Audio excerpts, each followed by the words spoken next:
وہ بھائی دیوس ہے، جس کی بیٹی بے پردہ گھومے وہ باپ دیوس ہے، جس کی بیوی بے پردہ گھومے وہ شوہر دیوس ہے۔ غور کرو کتنی صاف لفظوں میں، کتنے صاف لفظوں میں اللہ کے نبی نے فرمایا، جس کی بہن بے پردہ گھومے وہ بھائی دیوس، جس کی بیٹی بے پردہ گھومے وہ باپ دیوس، جس کی بیٹی بے پردہ گھومے وہ باپ دیوس، جس کی بیوی بے پردہ گھومے وہ شوہر دیوس۔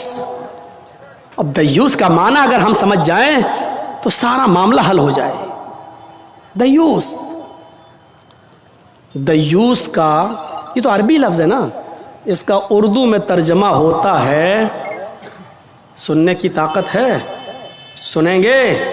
دیوس کا مطلب ہوتا ہے بھڑوا، اور بھڑوا کس کو کہتے ہیں بتانے کی ضرورت نہیں، جانتے ہوں گے۔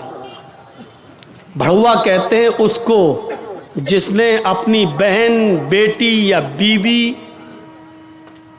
یا ماں کو غلط کام کرنے کے لیے کسی اڈے پر بٹھا دیا ہو، چکلے پر بٹھا دیا ہو اور ان سے غلط کام کرواتا ہو اور ان کی کمائی کھاتا ہو۔ عربی زبان میں اس کو دیوس کہتے ہیں اور اردو میں اس کو بھڑوا کہتے ہیں۔ کتنا سخت جملہ استعمال کیا اللہ کے رسول نے۔ مولانا جرجیز کو آپ کہہ رہے ہوں گے یہ کیا ہو گیا اس کو؟ اللہ کے نبی نے کہا جس کی ماں بے پردہ گھومے اور بیٹا اپنی ماں کی بے پردگی پر کچھ نہ بولتا ہو وہ بیٹا بھڑوا، جس کی بیوی بے پردہ گھومے اور شوہر اپنی بیوی کی بے پردگی پر کچھ نہ بولے وہ شوہر بھڑوا، جس کی بہن بے پردہ گھومے اور وہ بھائی اپنی بہن کی بے پردگی پر خاموش رہے وہ بھائی بھڑوا،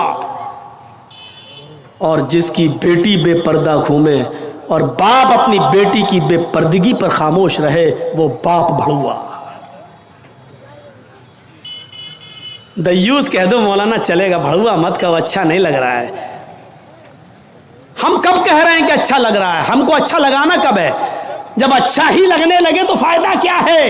انجیکشن ایسے لگاؤ درد نہ ہو۔ باسا ایسا ہو سکتا ہے کہ انجیکشن لگے اور درد نہ ہو؟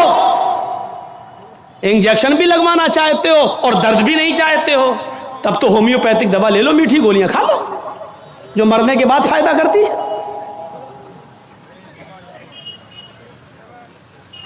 ہومیوپیتھک دوا کے بارے میں یہی مشہور ہے، بہت لیٹ فائدہ کرتی ہے، تو ہم نے کہہ دیا مرنے کے بعد فائدہ کرتی ہے۔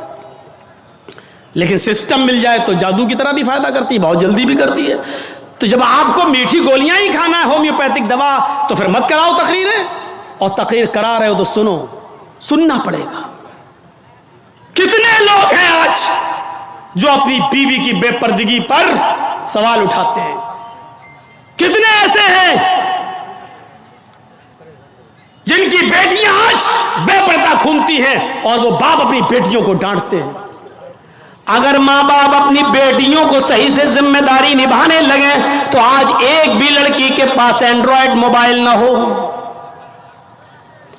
ہماری 18-20 سال کی لڑکی جس کی شادی نہیں ہوئی گھر پہ رہتی ہے، اس کے ہاتھ میں اینڈرائڈ موبائل، چیخ چیخ کے بتا رہا ہے کہ باپ کی تربیت میں کمی ہے، باپ اپنی بیٹی پر پورا کا پورا حکمراں نہیں ہے، حاکم نہیں ہے، یا یہ کہہ رہا ہے بیٹی کے ہاتھ میں وہ اینڈرائڈ موبائل چیخ چیخ کے کہہ رہا ہے، یہ باپ نہ کہہ رہا ہے، بیٹی کے آگے باپ کی نہیں چل رہی ہے، باپ مجبور ہو چکا ہے۔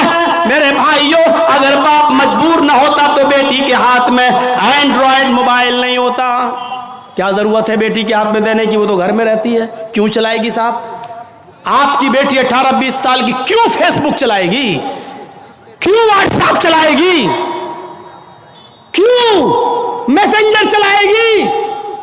اور آپ کیسے اپنی بیٹی کو فیس بک اور میسنجر اور واٹس ایپ چلانے کے لیے ڈھیل دے سکتے ہیں؟ کیسے؟ آپ کا یہ دل کیسے گوارا کر لیتا ہے؟ آپ ذمہ دار ہیں، ہماری یہ بیٹیاں کل بچوں کی مائیں بنیں گی، شادی کے بعد ان کو اپنے بچوں کی تربیت کرنا ہے۔ ماں کے قدموں کے نیچے جنت بتائی گئی ہے، حالانکہ یہ کوئی حدیث نہیں ہے، ایک مقولہ ہے، لیکن بچے اپنے ماں کے قدموں کے نیچے جنت کیسے ڈھونڈیں؟ یہ آج کل کی ماں کے قدموں کے نیچے جنت ہے؟ جس کو خود نہیں معلوم کہ قدم میرے کہاں ہیں، اس کے قدموں کے نیچے بچے جنت ڈھونڈیں گے؟ ہمیں سوچنا ہے، ہمیں اپنی بیٹیوں کی تربیت کرنا ہے۔ امام احمد ابن حنبل اپنی مسند کے اندر ایک واقعہ نقل کرتے ہیں کہ ایک صحابیہ تھی، ان کے گھر میں ایک بچہ پیدا ہوا۔ ایک صحابیہ تھی، ان کے گھر میں ایک بچہ پیدا ہوا۔ جب بچہ پیشاب کرتا تھا تو وہ پانی کا لوٹا اس بچے کی شرمگاہ پہ ڈال دیتی تھی۔ جیسی بچے نے پیشاب کیا وہ پانی لاتی اور شرمگاہ پہ ڈال دیتی۔ وہ صحابیہ کہتی ہیں میرا بیٹا جب چلنے کے لائق ہوا، پہلا دن تھا اس کا چلنے کا، پہلا دن تھا میرے بیٹے کے چلنے کا، پہلا دن تھا میرا بیٹا کھڑے ہو گیا، جب چلا میرے بیٹے کو جب پیشاب کی ضرورت محسوس ہوئی تو اس نے پانی کا برتن دیکھنا شروع کر دیا۔ ماں کہتی ہے کہ میں دیکھ رہی تھی اپنے بیٹے کو، جب بھی وہ پیشاب کرتا تھا تو میں پانی اس کی شرمگاہ پہ ڈال دیتی تھی۔ آج دیکھتی ہوں میرا بیٹا چل رہا ہے، دیکھتی ہوں یہ کیا کرتا ہے۔ جب بیٹا پہلا دن چلنے کے لائق ہوا، پہلا دن تھا، تو بیٹے نے پانی کا پیالہ اٹھایا اور دونوں ہاتھ سے پکڑ کر دھیرے دھیرے چلا اور ایک کونے میں جا کر بیٹھ گیا، پیشاب کیا اور پیشاب کرنے کے بعد وہ پانی کا پیالہ اپنی شرمگاہ پہ ڈالنے لگا۔ اس کو استنجا کرنا نہیں آتا تھا، اس کو دھونے کا تمیز بھی نہیں معلوم تھا، اس کو پتہ ہی نہیں، لیکن وہ ویسا ہی کر رہا ہے جیسی اس کی ماں نے اس کو بتایا، جیسے اس کی ماں اس کے ساتھ کر دیتی تھی۔ وہ پانی کا پیالہ اٹھا کر اپنی شرمگاہ پہ ڈال لیا اور خالی پیالہ لے کر اپنی ماں کے پاس آ گیا۔ ماں کی آنکھوں میں آنسو آ گئے، آسمان پر نظر ڈال کر کہتی ہے فزت برب الکعبہ، کعبے کے رب کی قسم میں کامیاب ہو گئی، اللہ کی قسم میں کامیاب ہو گئی۔ اپنے بچے کو جو سکھانا چاہتی تھی میرے بچے نے وہ سیکھ لیا، میں اپنے بچے کو جو تربیت دینا چاہتی تھی میرے بچے نے وہ تربیت حاصل کر لی۔ مجھے امید ہے کہ میرا بچہ کبھی ناپاک نہیں رہے گا، میرا بچہ جب بھی پیشاب کرے گا تو پانی ضرور لے جائے گا اور استنجا کرے گا۔ اس زمانے کی مائیں اپنے بچوں کو بچپن سے یہ عادتیں ڈلواتی تھی، اور آج کل کی ماں دیکھ لو اپنے بچے کا انڈر ویئر نیکر اتار کر کہتی بیٹا یہاں کھڑے ہو کے پیشاب کر لے۔ یہ مائیں اپنے بچوں کو کیا تربیت دیں گی؟ جبکہ نیپولین نے کہا تھا کہ مدرس لیپ از فرسٹ کالج فار چلڈرن، ماں کی گود یہ بچے کا پہلا مدرسہ ہوتی ہے، پہلی یونیورسٹی ماں کی گود ہے۔ جو بچہ اپنی ماں کی گود سے تربیت حاصل کر کے نہیں نکلا وہ کسی یونیورسٹی سے تربیت حاصل نہیں کر سکتا ہے۔ آج بھی دیکھ لو کشن گنج میں بھی یونیورسٹیاں ہوں گی، کشن گنج میں بھی کالج ہوں گے، اس کالج سے B A, M A, P H D, M B B S اور ایم ڈی کی ڈگری لے کر نکلنے والے بچوں کی تعداد بھی بہت ہوگی، لیکن انہی بچوں کو دیکھیے کھڑے ہو کر سڑک کے کنارے پینٹ کی چین کھول کر دھار مار رہے ہوں گے، پیشاب کر رہے ہوں گے۔ یہ ان یونیورسٹیوں کے فارغین اسٹوڈنٹ ہیں جو فارغ ہو کر نکلے، جن کو ایم ڈی کرنے کے بعد، ایم بی بی ایس کرنے کے بعد بھی پیشاب کرنے کی عقل نہیں آئی ہے۔ ان سے تو بہتر وہ کتا ہے جو کم سے کم پیشاب کرتا ہے تو ایک ٹانگ تو اٹھا لیتا ہے تاکہ اس کے اوپر چھینٹے نہ آئیں۔ انہوں نے یونیورسٹی سے پڑھنے کے بعد بھی یہ کتے سے بھی بدتر بن کر نکلے ہیں۔ وہ یونیورسٹی ان کو انسان نہیں بنا سکی، وہ کالج ان کو انسان نہیں بنا سکے، وہ اسکول ان کو انسان نہیں بنا سکے۔ M D P H D کرنے کے بعد بھی آج کتوں سے بری طرح پیشاب کرتے ہوئے نظر آئیں گے۔ کہہ لینے دیجئے مجھے کتا گدھا جو کچھ بھی بولتا ہوں میں سب، آج مجھے اجازت دیجئے میرے بھائیوں، کہو کہ جانوروں کی اجازت مت بولو، ہم لوگ انسان ہیں، قرآن نے بھی جانوروں کی مثالیں دی ہیں۔ اولئک کالانعام بل ہم اضل، یہ چوپایوں کی طرح ہیں بلکہ ان سے بھی زیادہ گئے گزرے۔ قرآن نے کہا ہے یہ چوپایوں کی طرح ہے بلکہ ان سے بھی زیادہ گئے گزرے، ان سے بھی زیادہ گئے گزرے۔ جب قرآن نے مثال دی ہے تو ہم کیوں نہیں مثال دے سکتے ہیں؟ اپنے بارے میں سوچو سوچو۔ عبد القادر جیلانی بغدادی رحمت اللہ علیہ کی تاریخ کون نہیں جانتا، جن کو آج لوگ بڑے پیر صاحب کے نام سے بھی جانتے ہیں، جن کے نام پر 11ویں کی بریانی کی دیگ بھی بناتے ہیں۔ وہ عبد القادر جیلانی جب 12 سال کے تھے ان کی ماں نے ان کو قافلے کے ساتھ بھیجا تھا، کہا بیٹے حالات کتنے بھی سخت ہوں لیکن جھوٹ کبھی مت بولنا۔ اور جب چوروں نے اور ڈاکوؤں نے جب اس قافلے کو لوٹا تو اس بچے سے پوچھا عبد القادر سے، تیرے پاس بھی کچھ ہے؟ اس نے کہا ہاں ہے۔ کہا کیا ہے؟ 40 اشرفی۔ کہاں ہیں؟ میرے کرتے کے استر میں۔ استر کو پھاڑ کے دیکھا تو 40 اشرفی ملی۔ پوچھا بیٹا یہ تو ایسی جگہ چھپی ہوئی تھی کسی کو پتا نہیں، تو نے کیوں بتا دیا؟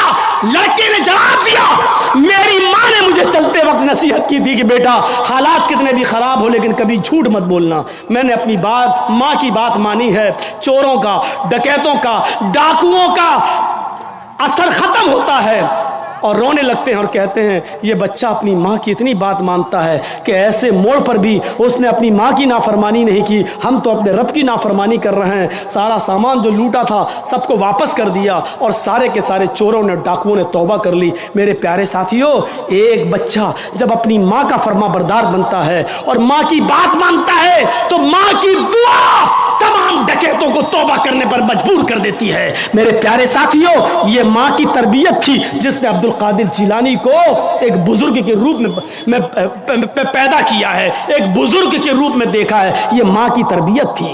اور ایک اس ماں کی تربیت پر نظر ڈالو کہ جب سلطان ڈاکو کو پھانسی ہوئی، جب سلطان ڈاکو کو پھانسی کے تختے پر لٹکایا گیا تو اس سے پوچھا گیا تمہاری آخری تمنا کیا ہے؟ اس نے کہا میری آخری تمنا یہ ہے کہ میری پھانسی میری ماں کے سامنے مجھے دی جائے۔ اس کی ماں کو بلایا گیا، کہا تیرا بیٹا تیرے آنکھوں کے سامنے مرنا چاہتا ہے۔ سلطان ڈاکو کی ماں کی آنکھوں میں آنسو آ گئے۔ پولیس والوں نے پوچھا آخر ماں کے سامنے تم کیوں مرنا چاہتے ہو؟ اس نے کہا تاکہ میری ماں دیکھے موت کے وقت پیر کیسے تڑپتے ہیں، ہاتھ کیسے تڑپتے ہیں اور روح کیسے نکلتی ہے۔ کہا لیکن تم اس کے لیے ماں کو کیوں مجبور کر کے لائے ہو؟ فرمایا پولیس والوں تم نہیں جانتے ہو، جب میں 8 سال کا تھا، 10 سال کا تھا، میری ماں نے مجھ سے ایک انڈا منگوایا تھا۔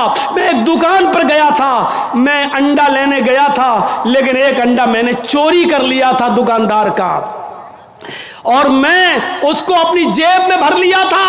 پھر میں نے اس کے پیسے نہیں دیے تھے، واپس آ گیا۔ میں نے جب وہ انڈا اپنی ماں کو دیا اور پیسے بھی واپس کیے، ماں نے کہا کیا ہوا انڈے والے نے پیسے نہیں لیے؟ میں نے کہا نہیں، میں انڈا چرا لایا ہوں۔ تو میری ماں نے مجھے تھپ تھپایا تھا کہ بیٹا ہم لوگ غریب ہیں، اچھا کیا تو نے یہ پیسہ بچا لیا، کسی اور کام آئے گا۔ پھر یہی سے مجھے چوری کی عادت پڑتی ہے، میرے حوصلے بڑھتے ہیں، پھر میں ڈاکو بنتا ہوں، پھر میں نے لوگوں کا مال لوٹا اور جب لوگوں نے نہیں دیا تو میں نے ان کی جانیں لی۔ پھر میں بہت بڑا لٹیرا بن گیا اور اتنا بڑا لٹیرا بنا کہ پکڑا گیا اور قانون نے مجھے پھانسی کی سزا دی۔ اگر میری ماں نے مجھے انڈا چراتے وقت جب میں گھر پہ لایا تھا اسی وقت ایک تھپڑ مارا ہوتا اور انڈے والے کو دے کر معافی مانگ لی ہوتی تو آج میں اتنا بڑا چور نہیں بنتا، آج اتنا بڑا میں ڈاکو نہیں بنتا، آج میں اتنا بڑا لٹیرا نہیں بنتا۔ یہ میری ماں کی تربیت تھی جس نے مجھے پھانسی کے تختے پر چڑھا دیا۔ میرے بھائیوں میرا بھی وقت ہو گیا ہے، اس لیے میں تھوڑا سا بس جملے ختم کرنے والا ہوں، آپ تھوڑا سا بیٹھے رہیے، اسی طریقے سے موبائل جلائے رہیے۔ تو میرے بھائیوں ماں کی تربیت ہی کچھ ہوا کرتی ہے۔ ماں چاہے تو اپنے بچے کو ڈاکو بنا دے، ماں چاہے تو اپنے بچے کو عبد القادر جیلانی بغدادی کی طرح بزرگ بنا دے، یہ ماں کی تربیت ہوتی ہے۔ تو میرے بھائیوں 1:45 بج بھی چکے ہیں، 11:45 سے تقریر شروع تھی اور 1:45 بج گئے ہیں، 2 گھنٹہ میرا تقریباً ہو بھی گیا ہے اور جنریٹر کی تیل بھی ایسی موقع پر ختم ہونے کو تھا۔ تو میرے بھائیوں ماں کی تربیت سے عبرت حاصل کرو اور رکیے، ابھی کوئی نہیں اٹھے گا، رکیے۔ ختم کرنے سے پہلے مجھے ایک گزارش آپ سے کرنی ہے، ایک عہد لے کر اٹھو، ایک عہد و پیمان لے کر اٹھو کہ ہم انشاءاللہ اپنے بچوں کی اچھی تربیت کریں گے۔ اس وقت ملک کے حالات آپ دیکھ رہے ہیں کیا ہے۔ اس وقت یو پی کے چناؤ کو جیتنے کے لیے اب ایودھیا اور یہ ساری باتیں کی جانے لگی ہیں اور اب متھرا والی باتیں بھی آنے لگی ہیں سامنے۔ یو پی کے چناؤ کو کس طریقے سے بنایا جا رہا ہے اور ہمارے یو پی میں ایک صاحب ایسے بھی ہیں کہ ایک نے اگر یہ کہا کہ ایودھیا اور یہ تو جھانکی ہے، اب جو ہے متھرا کی باری ہے یا متھرا کا نمبر ہے، اس پر نمک اور تیل چھڑک کر ایک صاحب ہے وہ اور زیادہ اس کو پاپولیشن کریں گے اور زیادہ اس کو بڑھائیں گے، کیونکہ ایک طرف ہندو ہندو کیا جا رہا ہے تو ایک صاحب ہے وہ مسلمان مسلمان کریں گے، اور اس طریقے سے آنے والے چناؤ میں ایک بکھیڑا ہونے والا ہے۔ یہ بھی ہو سکتا ہے کہ آگے چل کر اس چناؤ میں آخری جب لہر ہو، آخری جب کاؤنٹنگ ہو، آخری جب وہ ووٹ ڈالنے کا نمبر آئے تو اس موقع پر کورونا کی تیسری لہر بھی آ جائے، کیونکہ یہ ساری پلاننگ اوپر ہو بیٹھتی ہے، اوپر ہوتی ہے، کب کورونا پیدا کرنا ہے، کب کورونا غائب کرنا ہے، کہاں لانا ہے، کہاں نہیں لانا ہے، اس کو یو پی میں کس موقع پر لایا جائے گا، کیسے لایا جائے گا، یہ ساری سازشیں ہو رہی ہیں۔ ایسے موقع پر ہم مسلمانوں کو ایک پلیٹ فارم پہ آنا بہت ضروری ہے۔ ہمیں حنفی، شافعی، مالکی، حنبلی یہ سب کو بھلا کر ایک پلیٹ فارم پہ آنا ہے۔ میرے بھائیوں، یہ ادارہ کا جلسہ ہے اور جس ادارے کے لیے یہ جلسہ کیا گیا ہے اس ادارے کا تعاون آپ نے جو کچھ بھی کیا، میں نے اپنی بات ختم کر دی۔ اللہ تعالیٰ سے دعا ہے کہ بار الہ ہمیں اسلام پر قائم رکھنا اور جب ہمارا خاتمہ ہو تو ایمان پر فرمانا۔ لیکن آپ سے گزارش ہے کہ چلتے چلتے میں 2 منٹ 3 منٹ کے لیے اسٹیج پر بیٹھا ہوا ہوں، آپ مجھ سے مصافحہ کریں اور جو بھی تعاون کرنا چاہیں میرے ہاتھ پر کریں، انشاءاللہ اللہ تعالیٰ آپ کو اس کا اجر عظیم عطا فرمائے گا۔ اور مجھے وہ سب عادت نہیں ہے، آپ دل میں نیت کر لیجئے کہ آپ کو کس کی نیت سے دینا ہے، ماں باپ کو ثواب پہنچانا ہے، خود ثواب لینا ہے، آپ خود دل میں نیت کر لیجئے، آپ کا ثواب اسی کو ملے گا انشاءاللہ۔ دعا مت لیجئے، اب ایک ایک آدمی کو کہاں تک